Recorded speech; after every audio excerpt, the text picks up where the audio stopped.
There's been some bad news for homeowners recently.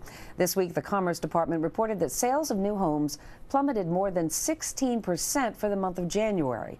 So as the tide finally shifted from a seller's market to a buyer's, here's CNBC's Diana Olick.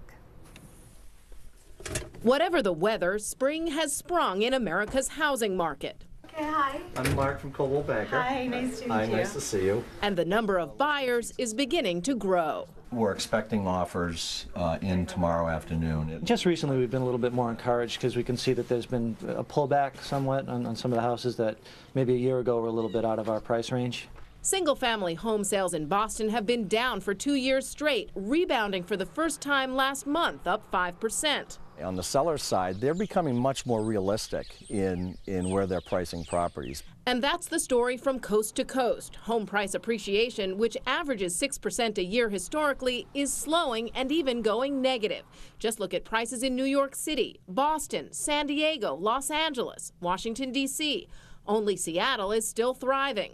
The price drops are helping boost sales nationally, up 3% last month, but some markets are stuck in a housing hole. Florida, California, Vegas, Phoenix, they have pain right now. They've got buyers that are afraid to go out there and participate in home buying because they believe prices will continue to go down. The real deals to be made this spring are in new homes, especially from the big national builders who are stuck with excess inventory due to historically high cancellation rates.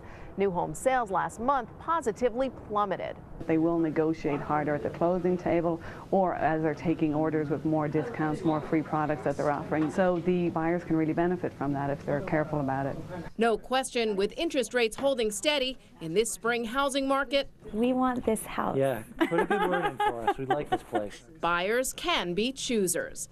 For today, Diana Olick, NBC News, Washington. And we want them to get that house. Real estate mogul Barbara Corcoran is CEO of Barbara Corcoran Incorporated. Barbara, good morning to you. Pleasure to be here. You're in the market for a house. How do you know if you're shopping in a buyer's market? Well, there are a lot of good signs out there. The first is you should be looking at the local job market. The local job market is like a kissing cousin to the real estate market. So, for example, in New York City, prices have recently spiked up, largely as a result of bonuses on Wall Street. That's a very simple but clear example. Also, you have areas of overbuilding and wild speculation.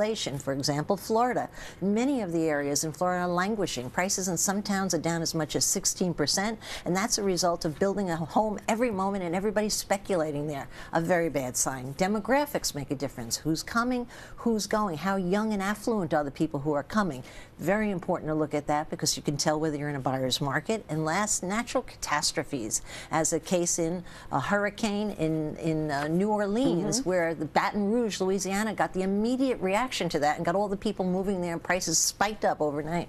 Should you ever wait and see if the prices go down even further? That's sort of a strategy I've tried to use in the past, not very successfully, but I don't think it ever makes sense. That's my personal opinion. The saddest stories I've heard over the years are people who got out of the market waiting for that perfect moment to buy at the low. It's not a sharpshooting kind of business. It's not a science. And those are people usually always filled with regret. So if you like the house, go for it. If you like the house, the best thing to do is to tell someone, I love this house, and then put in a low offer, because people have egos, sellers are subject to flattery, and that's always when you'll get your best deal. What other negotiating tips do you have? There are many. One negotiating tip is never put in a flat price offer. For example, don't bid $340, which people typically do. Think of an oddball number like $338. Why?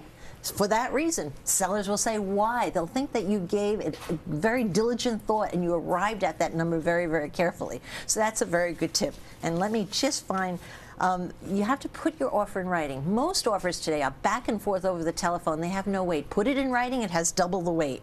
Offer all cash if you get pre-qualified for financing. Most people know they can get the financing and then go in and say that their price or their bid is based on financing. It doesn't make difference. What you should be doing is saying, I'm an all-cash buyer. You've got the financing, go in as an all-cash buyer.